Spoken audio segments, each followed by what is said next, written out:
नमस्कार। मैं हूं आपका हमजुबान संजीव चौहान और इस वक्त आप बने हुए स्टेट मिरर के खास कार्यक्रम में खास मेहमान भारतीय थल सेना के retired lieutenant colonel Jasinder Singh Sodhi के साथ। सोढ़ी साहब, स्वागत है स्टेट मिरर हिंदी में। जय हिंद संजीव जी। ये मेरा सौभाग्य कि मैं आपके चैनल पर हूं। सोढ़ी साहब, युद्ध चल रहा है ईरान इसराइल का। अमेरिका ने झोंक दिया है दोनों को, और ईरान जो है ना चाहते हुए भी अमेरिका और इसराइल से तो जूझ ही रहा है अपने को बचाने के लिए, लेकिन वो अमेरिका के जहां जहां बेसिस हैं 8 कंट्रीज में, उनसे भी जूझ रहा है। लेकिन साहब, इसमें भारत बर्बाद हो रहा है। पूर्व विदेश मंत्री भारत के यशवंत सिन्हा से मेरी बात हुई तो वो कह रहे थे इसमें देश बर्बाद हो रहा है। भारत समझ में नहीं आ रहा भारत को।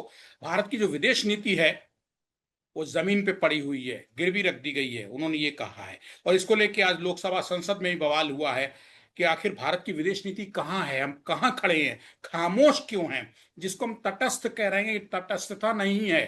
भारत के प्रधानमंत्री नरेंद्र मोदी इजराइल यात्रा करके आते हैं, वहां उसके साथ होने की घोषणा करके आते हैं, 40 घंटे बाद युद्ध शुरू हो जाता है और आपका जो दोस्त ईरान है उस पर आपका दूसरा दोस्त इजराइल हमला कर देता है।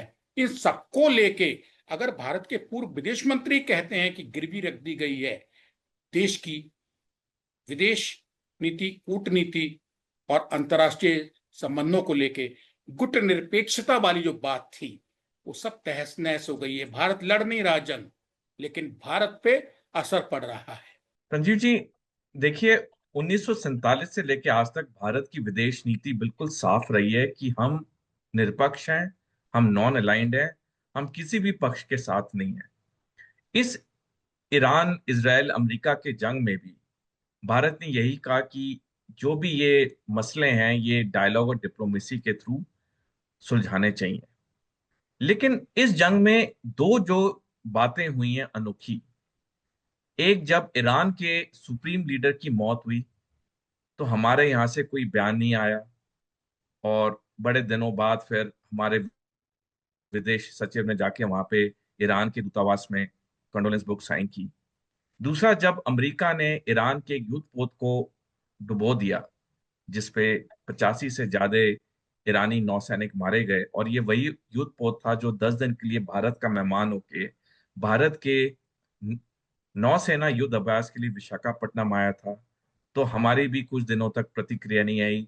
जबकि मेरे को लगता है ये दो बड़ी घटनाएं हुई, ईरान के सुप्रीम लीडर को मारना और ईरान के युद्ध पोत को डुबाना, इन दोनों जब ये घटनाएं हुई तो फौरन हमारा प्रतिक्रिया आनी चाहिए थी।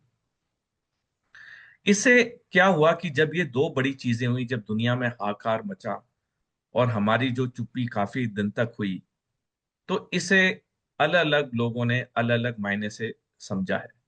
लेकिन जहां तक मेरा आंकलन है, हमें इन दोनों बड़ी घटनाओं पे तुरंत प्रतिक्रिया जाहिर करनी चाहिए थी। लेकिन बाकी हमारा जो स्टैंड रहा है, चाहे ये युद्ध हो, चाहे अ, रूस यूक्रेन का युद्ध हो, चाहे इसराइल हमास का युद्ध हो, हमारा स्टैंड बिल्कुल 1947 की तरह ही रहा है कि हम नॉन अलाइंड हैं, और हम कोई भी पक्ष के साथ नहीं। हम हमेशा डायलॉग और डिप्लोमेसी की बात करते हैं जंगों को या मसलों को सुलझाने के लिए। हमने देखा कि प्रधानमंत्री मोदी अगर पिछले साल रूस गए तो 2 हफ्ते बाद वो यूक्रेन भी गए। तो जहां तक हमारा नॉन अलाइंड पॉलिसी है उसमें कोई चेंज नहीं है। लेकिन जैसे मैंने कहा कि ये दो बड़ी घटनाएं हुई, ईरान के सुप्रीम लीडर की मौत और ईरान के युद्ध पोत को डुबोना, इस पे हमारी प्रतिक्रिया को जल्द से जल्द आना चाहिए। सोढ़ी साहब, आपने पॉइंट तो सही पकड़े हैं, और ये दो ही पॉइंट है जिन पे कि दुनिया हिली पड़ी है। भारत की छोड़िए, भारत की समझ में नहीं आ रहा है। पॉलिटिक्स अपनी नजर से सोचती है, हुकूमतें अपनी नजर से सोचती हैं।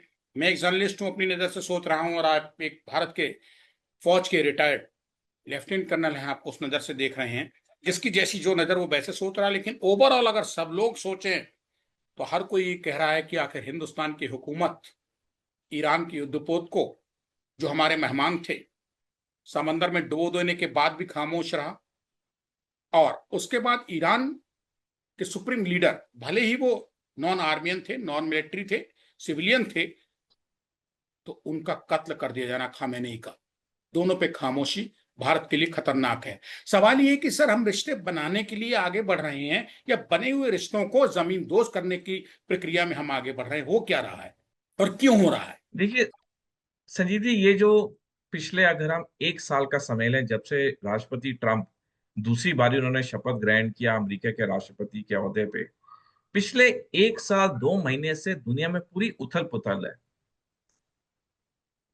दुनिया के किसी देश को समझ नहीं आ रहा है ये दुनिया में हो क्या रहा है, क्योंकि अचानक हमने देखा कि पिछले 14 महीने, जब से ट्रंप दूसरी बार गद्दी पे बैठे हैं, उन्होंने पूरे वर्ल्ड ऑर्डर को उल्टा कर दिया है। जो काम भी दिया है। एक जो भी एक लाइन थी कि भाई देश का राष्ट्रपति एक ऐसी भाषा बोलेगा जो कि लोग उसे देख के इंस्पायर हों, अमेरिका ये काम नहीं करेगा, उन्होंने सारी उन चीजों के विपरीत उन्होंने किया जो उनका मन आता है। वो अभी बयान देते हैं, 2 मिनट बाद वो खुद अपना बयान भूल जाते हैं, फिर उन्हें कोई पत्रकार याद दिलाता है, फिर वो कहते हैं हाँ शायद मैंने ये किया था। तो ये जो पूरी उथल पुथल हो रही है, आई थिंक उसमें भारत ही नहीं, दुनिया का हर देश असमंजस में है कि आखिरी हो क्या रहा है, हम किस दिशा पे जा रहे हैं। अब आप ये मिडल ईस्ट का युद्ध देखिए। 28 फरवरी सुबेरे 9:40 पे इसराइल और अमेरिका ईरान पे हमला करते हैं, और एक दिन पहले ओमान के विदेश मंत्री बयान देते हैं कि जो अमेरिका और ईरान के बीच में संधि है, वो बिल्कुल हमारे रीच में, कभी भी वो हस्ताक्षर हो सकते हैं। इतना पॉजिटिवनेस आता है एक दिन पहले, और अगले दिन सुबेरे पूरी ईरान की टॉप लीडरशिप को मार दिया जाता है। यानी इंसानियत है तो है कहाँ? अगर आपकी मेरी अनबन है, और मेरी और आपकी एक दिन पहले बातचीत होती है जिसमें बिल्कुल हो जाता है कि हम दोबारा दोस्ती करेंगे, और अगले दिन कुछ गड़बड़ हो जाती, चाहे आपके साथ हो मेरे साथ हो, तो ये दिखाता क्या है? ये विश्वासघात दिखाता है, इंसानियत की मौत दिखाता है। आप ईरान के युद्ध पोत को देखिए। अमेरिका को अच्छी तरह पता था ये भारत के नौसैनिक अभ्यास के लिए आया है। जब भी कोई युद्धपोत नौसैनिक अभ्यास के लिए दूसरे देश में जाता है, उसके पास असला बारूद नहीं होता है, क्योंकि ये कंडीशन होती है कि उस युद्धपोत में असला बारूद नहीं होगा, और इसका कारण ये होता है कि कहीं एक्सीडेंटल फायरिंग ना हो जाए। तो जब भी हमारे भी युद्धपोत जब कहीं पे जाते हैं दूसरी विदेशी नौसेना के पास, हमारे युद्धपोत पे भी असला बारूद नहीं होता है। तो जब अमेरिका को पता था इस युद्धपोत पे कोई असला बारूद नहीं है, और फिर उन्होंने उसको डुबा दिया, तो क्या ये इंसानियत की मौत नहीं है? हाँ, ये युद्धपोत ईरान पहुंचता, इस पर असला बारूद लद होता, उसके बाद अमेरिकी नौसेना उसको डुबोती, तो चलो तब भी जायज था कि जंग में सब जायज है। लेकिन ये तो एक निहत्थे को उन्होंने मार दिया, और 85 से ज्यादा लोग वहीं पे मर गए। लेफ्टिनेंट कर्नल सोरी साहब, आपकी बातचीत से तो ये निकल के आ रहा है कि अमेरिका ने हिंद महासागर में, भारतीय सीमा में, समुद्री सीमा सीमा में ईरान के युद्धपोत को डुबो के, जानबूझ के डुबो के, ईरान और भारत के बीच जो संबंधों के, अंतर्राष्ट्रीय संबंधों के, विदेश नीति की, सैन्य सामरिक समझ की खाई को जानबूझ के बढ़ाया है, कलेश कराने के लिए, ताकि आगे आने वाले वक्त में ये कांटे बोए भारत के लिए, ईरान के प्रति। अगर मैं गलत नहीं समझ रहा हूं। संजीव जी देखिए, अमेरिका ने ये जो ईरान का युद्धपोत डुबोया, वो भारत के पानी में नहीं था, वो अंतरराष्ट्रीय पानी में था, इंटरनेशनल वाटर्स में था, श्रीलंका से 40 नॉटिकल माइल आगे था। तो भारत की पानी की सीमा में नहीं था। किसी भी देश की पानी की जो सीमा होती है वो 12 नॉटिकल माइल होती है, ओके। और उसके आगे 200 किलोमीटर होता है एक्सक्लूसिव इकोनॉमिक जोन। लेकिन 12 किलोमीटर के आगे जो पानी होता है पूरा इंटरनेशनल वाटर्स कहते हैं उसमें। और ये जो युद्धपोत डुबाया, ये तो श्रीलंका से भी 40 नॉटिकल माइल आगे था। तो पहली बात, भारत के इंटरनल वाटर्स में नहीं था। दूसरी बात, जब अमेरिका को अच्छी तरह पता था कि ये युद्धपोत भारत के नौसैनिक अभ्यास से निहत्था वापस जा रहा है, और उसको उन्होंने डुबोया, तो डेफिनेटली उनकी तो मानसिकता दिखाता है। प्लस जैसे आपने सही कहा, ये भी हो सकता है कि ये इन्होंने जानबूझ के किया हो ताकि भारत और ईरान के रिश्ते खराब हों। क्योंकि देखिए, अगर हम हिस्टोरिकली देखें, भारत और ईरान के रिश्ते कभी खराब नहीं हुए, बल्कि 1979 तक, जब तक शाह ऑफ ईरान सत्ता में थे, तब तक हमारे रिश्ते ईरान से इतने अच्छे नहीं थे, क्योंकि शाह ऑफ ईरान पूरी तरह पाकिस्तान के साथ थे और भारत के विरुद्ध थे। लेकिन जब से ये इस्लामिक रेवोल्यूशन हुआ 11 फरवरी 1979 को, ये जो कट्टरवादी ईरानी सरकार आई पिछले 47 साल से, ये बेशक दुनिया के लिए कुछ भी हो, लेकिन भारत के लिए बुरी नहीं थी।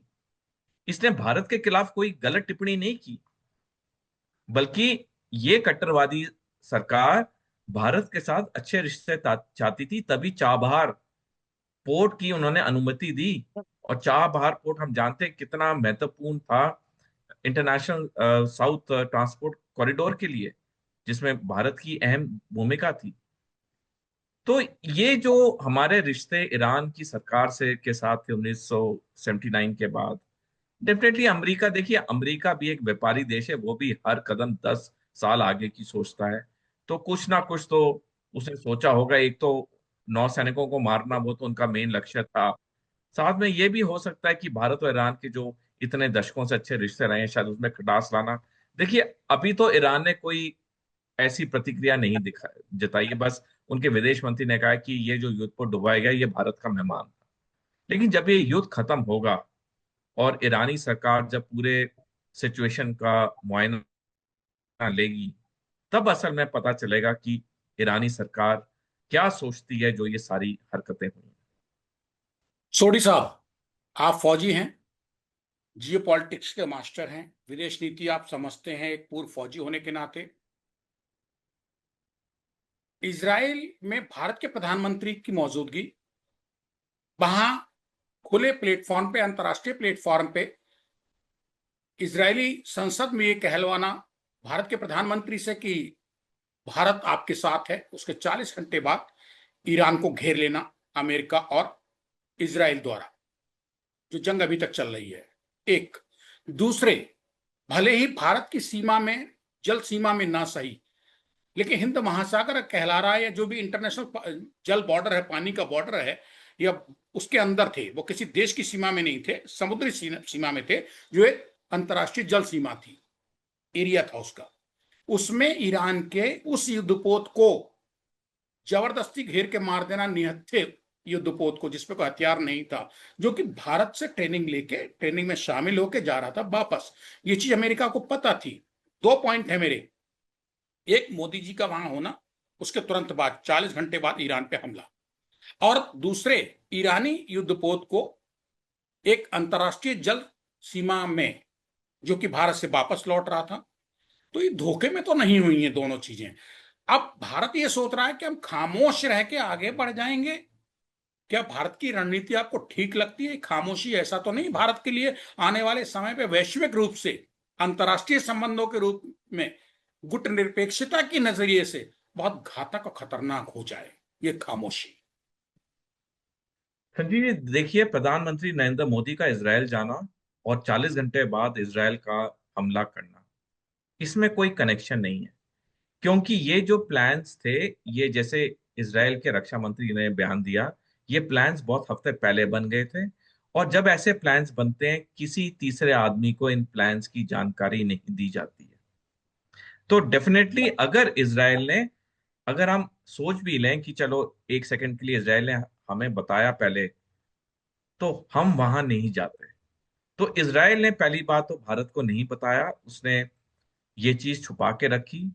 बल्कि मैं कहूंगा ये इसराइल की चटक चाल थी, भारत के प्रधानमंत्री से सारी चीजें छुपाना, भारत के प्रधानमंत्री को वहां पे बुलाना, पूरी दुनिया का मीडिया का अटेंशन वहां होना, और 40 घंटे बाद हमला करना, ये इसराइल की एक चटक चाल थी।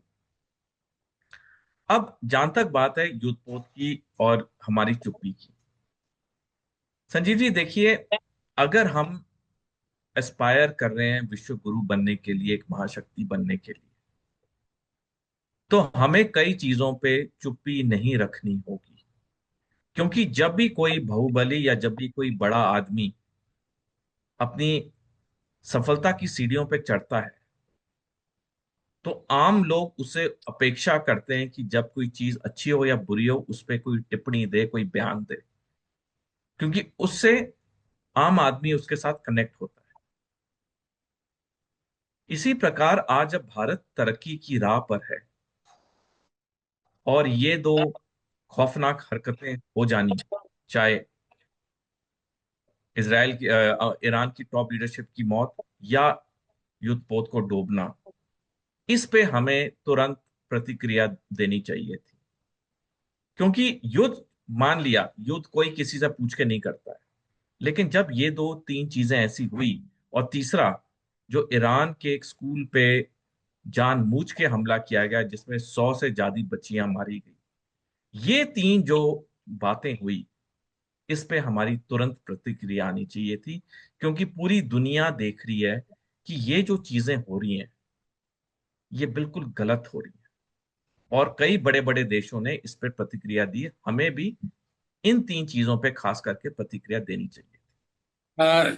लेफ्टिनेंट कर्नल जसिंदर सिंह सोढ़ी साहब, आप शायद कुछ एक सीमाओं हदों के दायरे में नहीं कह पा रहे हैं, लेकिन एक पत्रकार होने के नाते मैं आपको खुल के ये कहना चाहता हूं, बताना चाहता हूं जो आप कहना चाहते हैं, आप भी वही कह रहे हैं।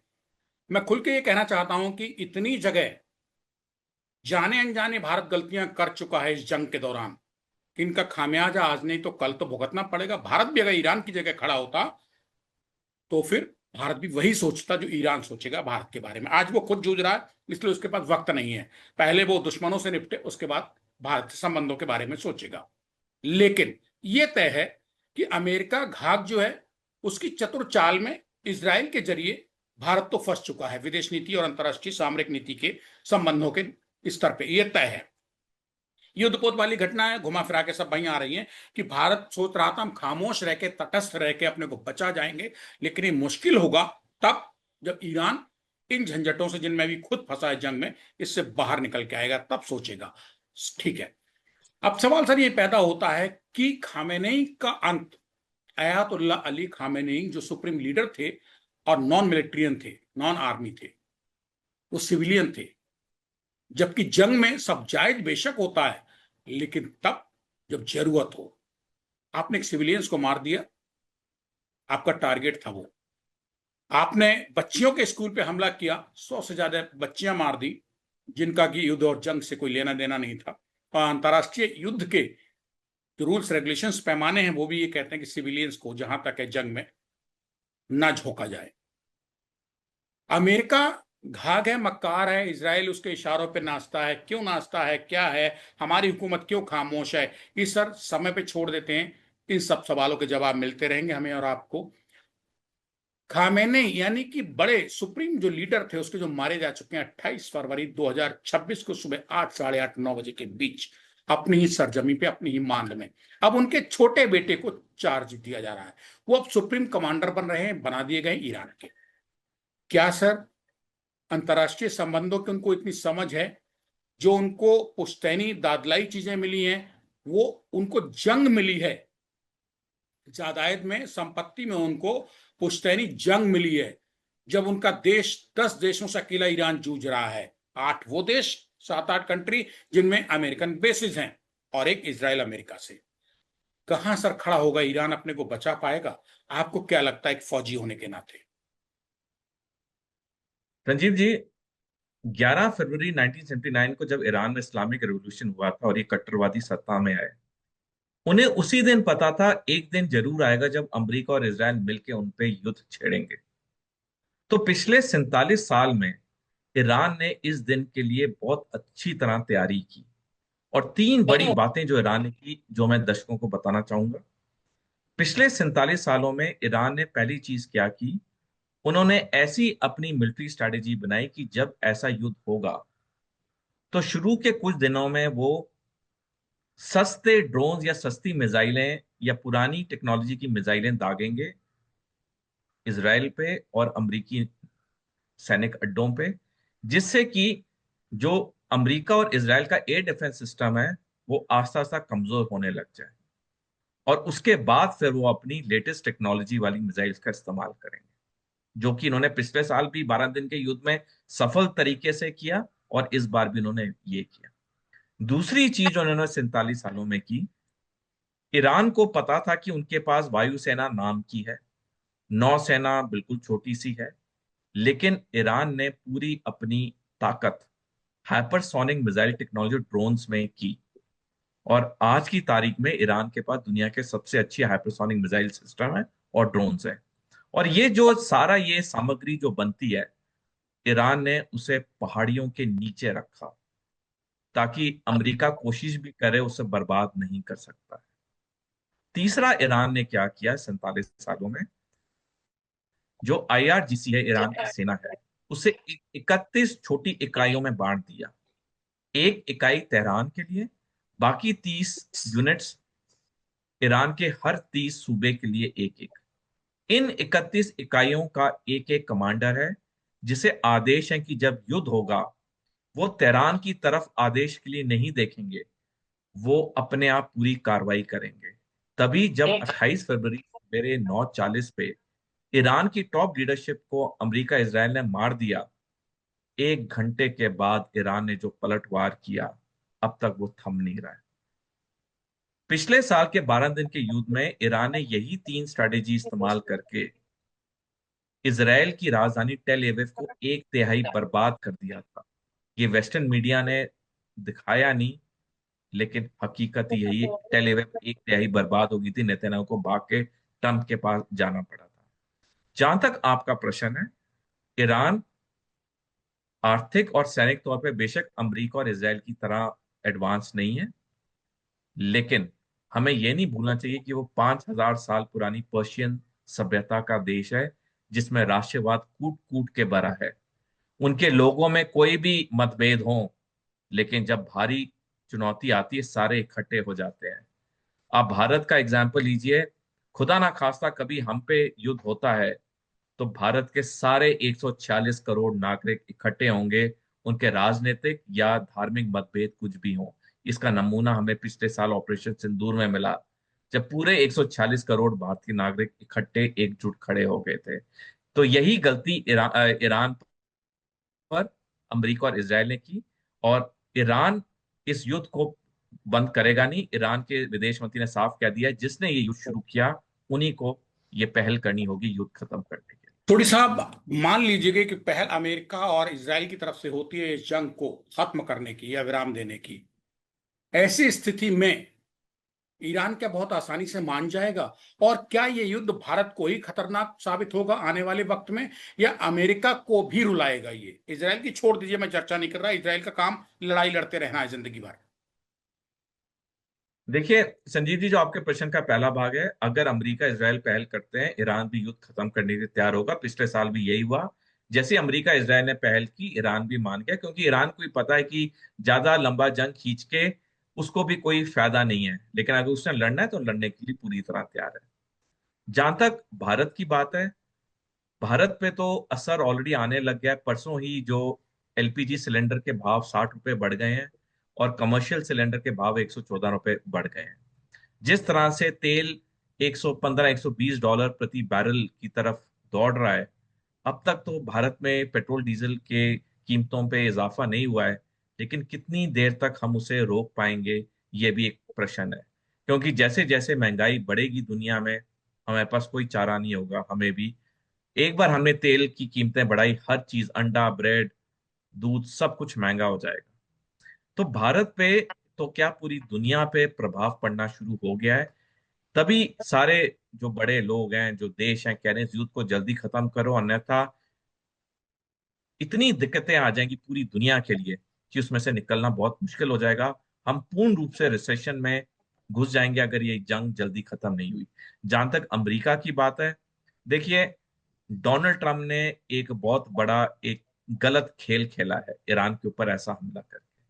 अगर ट्रंप और इसराइल ने अपने सैनिक लक्ष्य को रखा होता कि ईरान की टॉप लीडरशिप को मार देंगे बस, उसके बाद ईरान थोड़ा बहुत जो जवाबी हमला देगा ठीक है, पर हम आगे जंग नहीं करेंगे, ये बात वहां तभी थम जाती। लेकिन जिस तरह से अमेरिका इसराइल ने भी पलटवार हमले किए, ईरान तो कर ही रहा है, तो ये जंग आने वाले समय में अमेरिका के लिए घातक सिद्ध होगी, खासकर राष्ट्रपति ट्रंप के लिए। क्योंकि अभी 2 दिन पहले ही सीएनएन की एक ओपिनियन पोल आया है, सिर्फ 21% अमेरिकी नागरिक अब डोनाल्ड ट्रंप का समर्थन कर रहे हैं, जबकि जब डोनाल्ड ट्रंप राष्ट्रपति चुनाव जीते थे 5 नवंबर 2024 को, तो 58% अमेरिकी नागरिक उनके साथ थे। आप देखिए 1.5 साल में 58% से घट के अब सिर्फ 21% उनके साथ है। और एक आखिरी टिप्पणी करना चाहूंगा इस प्रश्न पे। अमेरिका में नवंबर में मिड टर्म पोल्स है, अगर रिपब्लिकन पार्टी हार गई तो डोनाल्ड ट्रंप बिल्कुल शांत हो जाएंगे, क्योंकि अगले 2 साल उनके लिए बड़े दिक्कत से निकलेंगे राष्ट्रपति के तौर सोडी साहब, आपने जो बताया है सच यही है। अब किसको ये गले उतरता है, किसको नहीं उतरता है, लेकिन आपने जिस समझ के साथ, जिस रिसर्च के साथ अपने तार्किक सवाल और जवाब रखे हैं, मैं तो सहमत हूं। और जो भी स्टेट में हिंदी के व्यूवर्स हैं, सब्सक्राइबर्स हैं, इस टाइम जो जुड़े हैं या आगे जुड़ रहे हैं, मैं उनसे यही कहूंगा कि सोडी साहब हमारी बातचीत में जो कुछ उनको पसंद हो, नापसंद हो, इसमें उस पर खुल के कमेंट करें, बेझिझक होके। हम उनके हर कमेंट को बहुत अहमियत देते हैं और आगे की वार्ता में, बातचीत में, डिस्कशन में हम जरूर ध्यान रखते हैं। शुक्रिया जसविंदर सिंह सोडी साहब, स्टेट मिरर हिंदी के लिए संजीव चौहान से बात करने के लिए। धन्यवाद। धन्यवाद संजीव जी, जय हिंद। जय हिंद।